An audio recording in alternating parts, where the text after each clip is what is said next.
서울광역방송센터입니다. 우여곡절 끝에 닻을 올린 제3지대 빅텐트가 통합 열 하루 만에 파경을 맞았습니다. 개혁신당은 어제 최고위원회를 통해 총선 캠페인과 정책 관련한 사실상 전권을 이준석 대표에게 위임했고, 이에 반발해 회의 도중 회의실을 박차고 나간 이낙연 대표는 오늘 기자회견을 열고 새로운 미래로 돌아간다며 결국 결별을 선언했습니다. 여의도 초대석 이원욱 개혁신당 4대 위기전략센터장과 함께 관련 얘기 자세히 해보겠습니다. 의원님 어서 오십시오. 안녕하십니까. 분위기가 상당히 좀 어선하고 그렇습니다. 일단. 네, 어선하고 침울할 수뿐이 없는 상황이죠. 네. 무엇보다도 네. 지금 거대 양당들의 이 횡포에 맞서서 네. 제3지대 정당 하나 정도는 있어야 되지 않냐. 그리고 캐스팅 보트라도 해서 이 정치권을 좀 바로잡아야 되지 않냐라고 하는 네. 그런 기대를 갖고 계신 국민들께 송구하고 죄송하다는 말씀부터 올리겠습니다.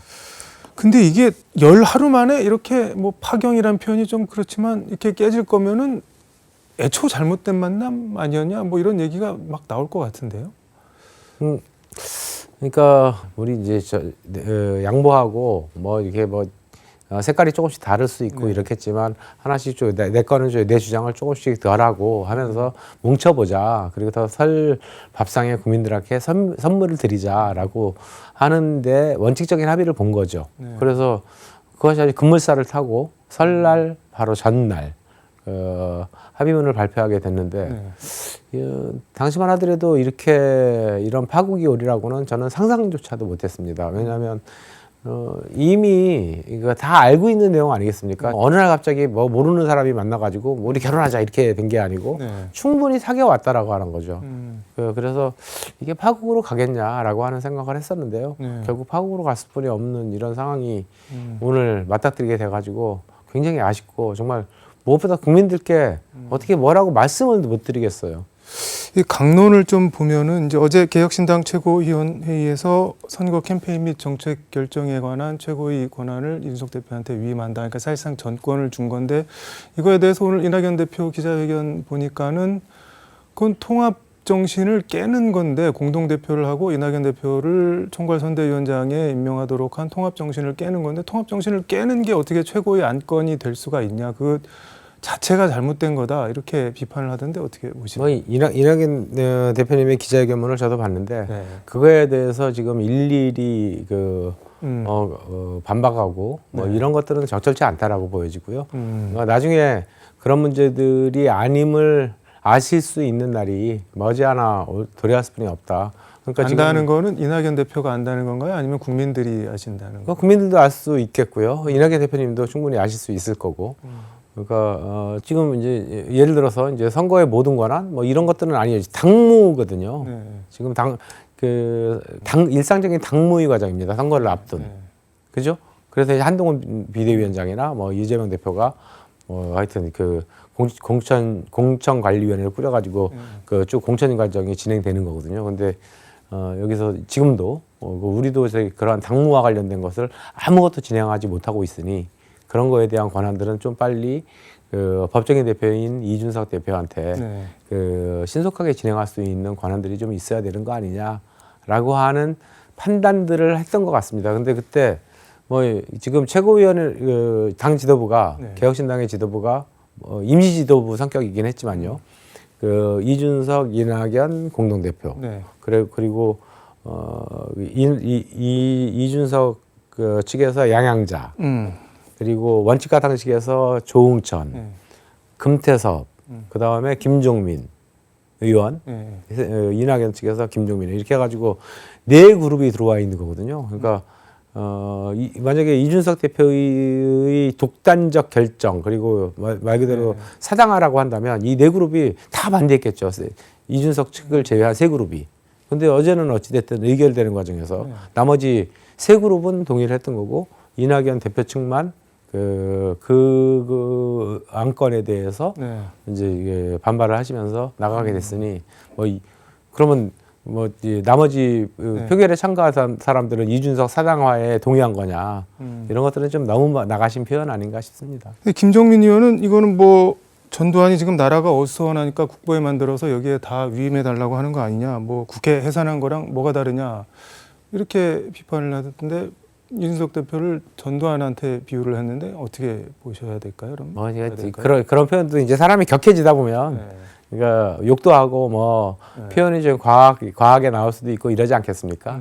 하여튼 그런 차원에서 받아들이고요. 네. 아마 그 김종인 의원도 지금은 그 표현이 너무 과했구나라고 스스로 반성하고 있지 않을까 싶습니다.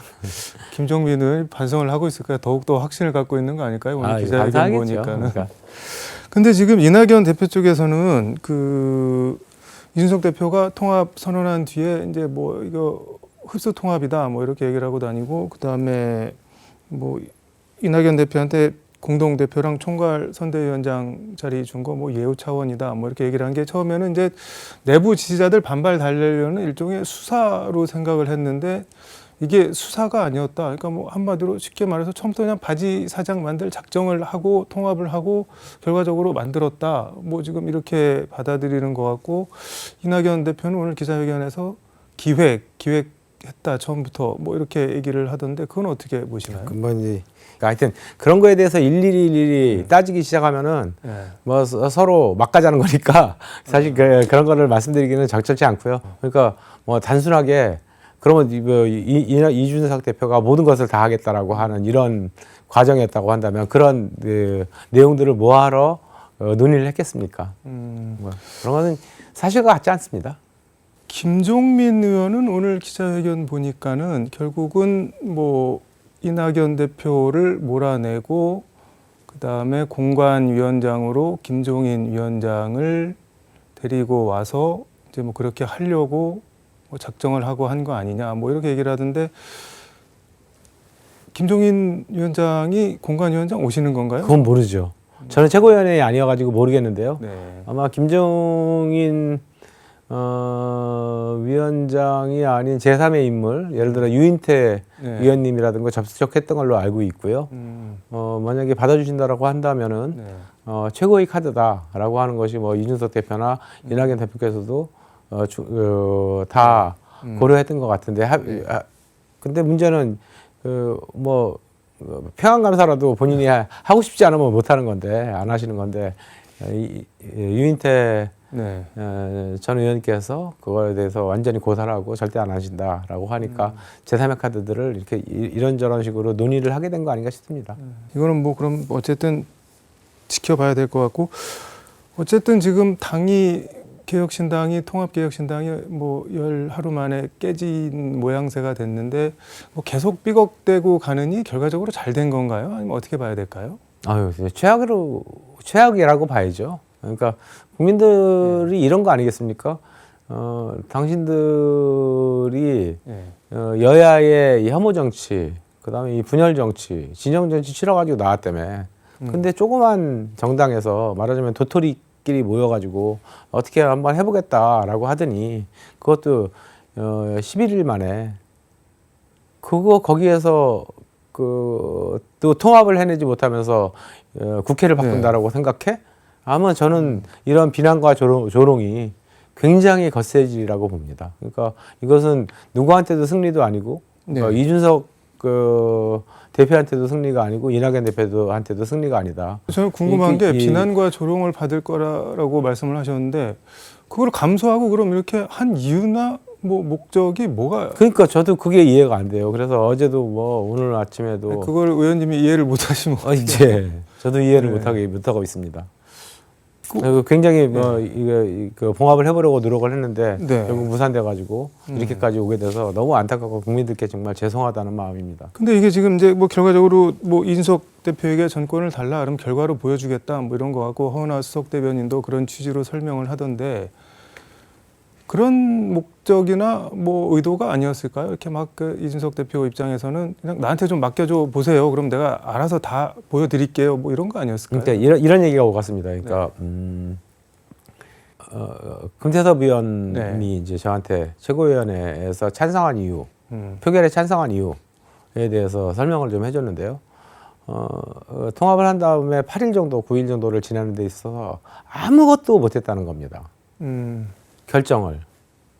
그러니까 자기가 봐도 뭔가 하나씩이라도 결정을 하고 넘어가야 되는데 이거 아무것도 결정을 못하고 그냥 계속 질질 끌고 말하자면 정책 발표 하나도 못하고 사람 영입 한 명도 못하고 네. 뭐 양측이 계속해서 갈등만 노정되고 그래서 내가 지금 종로에 출마 선언을 하고 다니는데 내가 다 할 수 있는 일은 개혁신당 옷 입고 혼자 길거리 걸어 다니는 거 위에는 아무것도 못 하겠다.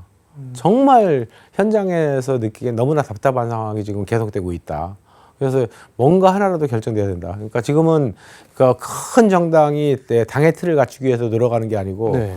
몽골 기병처럼 움직여야 되는 정당인데 조그만 정당이 전투를 위해서 어떻게 그냥 날카롭게 나가고 빨리 속전속결로 싸울 것인가라고 해야 되는 것이 그런 정당의 모습을 갖추는 것이 중요한데 아무것도 못하는 모습을 보면서 자기는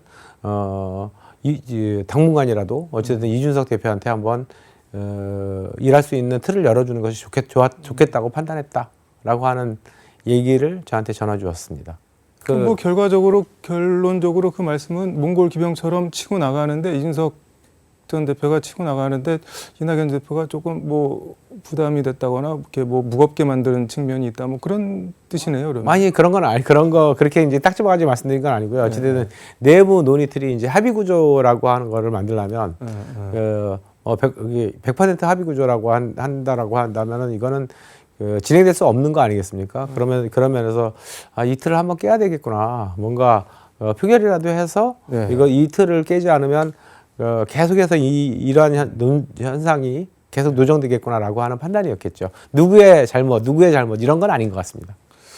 솔직히 뭐 내가 이런 거 보려고 민주당 나왔나 뭐 이런 후회 같은 거는 조금이라도 안 하셨나요? 아니 그 문제는 이제 또 다른 문제고요. 네. 지금 이 민주당에서 지금 벌어지고 있는 어저께 뭐 대부분 하위 20% 하위 10%를 통보했다고 하는데 뭐 김영주 의원이나 김영주 부의장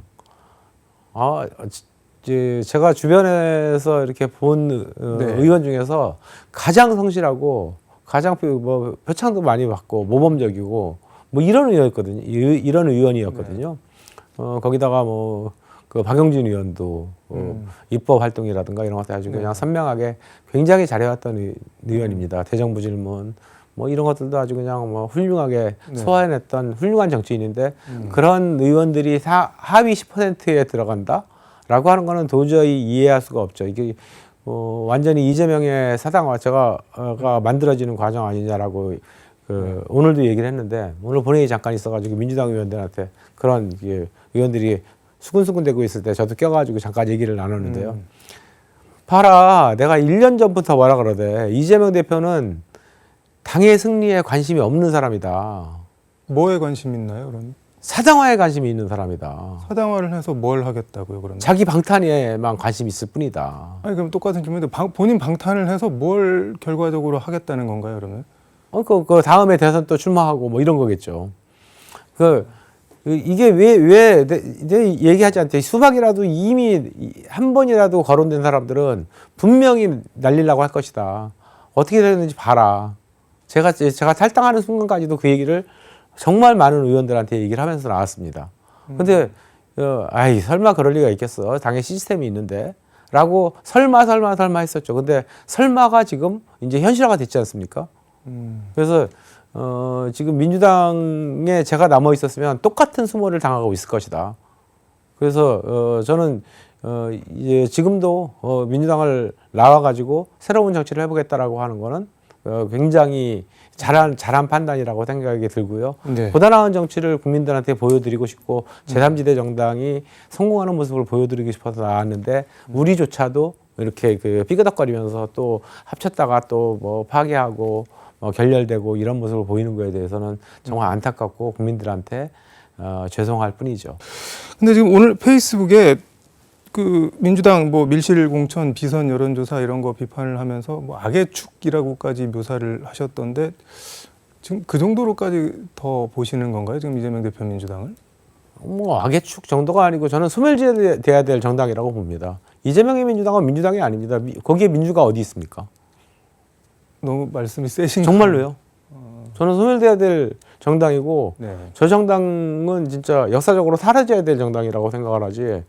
그 정말 김대중 대통령의 정신을 입에다가 오르내리는 것 자체가 저는 치욕스럽습니다. 제가 27년 동안 그 민주당에 있었는데요. 김대중 대통령 때 선거 때 자원봉사로 들어와가지고 지금까지 있었는데 탈당이라고 하는 거는 상상조차도 해보지 않았습니다. 근데 김대중 정신이 뭐겠습니까?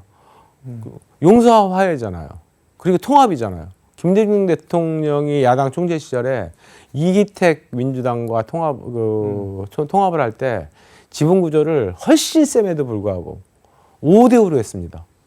네. 그래가지고 그냥 위에서부터 찍어 당직자도 5대5. 그리고 뭐 아무리 비주류가 있다 하더라도 그래 비주류가 한 30% 정도는 있는 게 건전한 거야.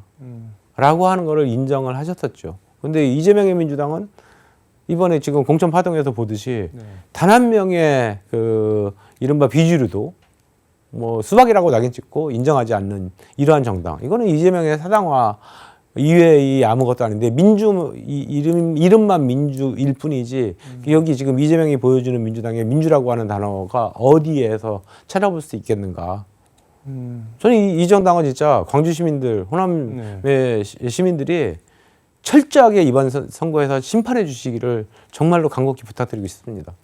총선 출마 선언문에서 전혀 다른 정치 이원욱이 개혁신당에서 만들겠다 이렇게 적으셨던데 이원욱이 개혁신당에서 만들겠다는 전혀 다른 정치는 뭐 어떤 정치인 건가요? 그러니까 저는 지금 우리 대한민국에서 가장 큰 리더십은 김대중 리더십을 배우는 거다라고 보여지고요. 이 정치권의 그 이유 이른바 공화주의적 사고 속에서 통치를 해왔던 대통령은 김영삼 대통령, 김대중 대통령, 노무현 대통령 정도인 것 같고 그 이후에 그런 모습이 점점 없어지고 당의 국회의 갈등 지수는 점점 넓어지고 있고 서로 양극화는 심해지고 있는데요. 아마 다음 22대 총선 때는 더 심해질 거라고 지금 예상이 되고 일반적인 언론이라든가 정치평론가들이 예상을 하고 있는데 이것을 극복하는 정치 그래서 국민통합을 만드는 정치, 용서와 화해를 하는 정치가 지금 대한민국에 가장 필요한 정치의 모습이고 그것이 바로 김대중 정신이고 광주 정신이다. 저는 이렇게 생각하고요. 그 정치가 바로 전혀 다른 정치다. 새로운 정치다라고 하는 것. 그 새로운 대한민국을 만들기 위한 그리고 특히나 지금 청년 미래 세대들이 헬조선이니 뭐 얼마나 흑수전이 얼마나 절망하는 단어들이 많습니까? 그 단어를 없애는 정치.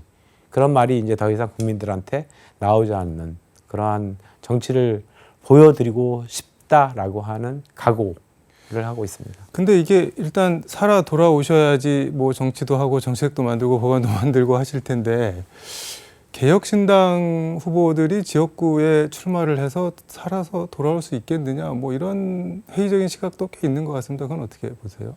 아직까지는 이제 정치적으로 요동치는 시기여가지고요. 그러니까 어느 정도의 정당 지지도라고 하는 거를 획득할지 모르겠지만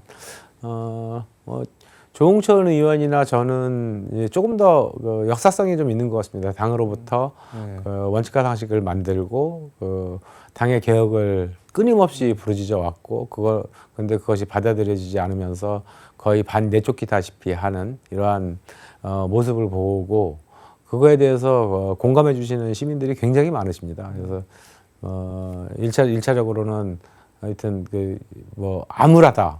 뭐 이거 그냥 무서워 혼자 나와서 하는 것처럼 암울하다. 이런 느낌은 아니고요. 주변에 공감해 주는 시민들과 더불어 이 새로운 정치의 모습을 정말 더 보다 나은 정치의 모습을 어떻게 보여드릴 것인가라고 하는 것을 진실로 호소한다면 충분히 승산도 가능하지 않겠는가. 물론 예전에 민주당에서 제가 52% 그다음에 지난 총선 때는 65%인가 하여튼 이 정도를 받았거든요. 그렇게 받고 당선되기는 힘들겠지만 아주 박빙 구도를 만들어서 승산할 수 있다라고 하는 생각으로 지금 뛰고 있습니다. 알겠습니다. 오늘 말씀은 여기까지 듣도록 하겠습니다. 고맙습니다. 네, 고맙습니다. 지금까지 서울광역방송센터에서 이원욱 개혁신당 의원과 함께 전해드렸습니다.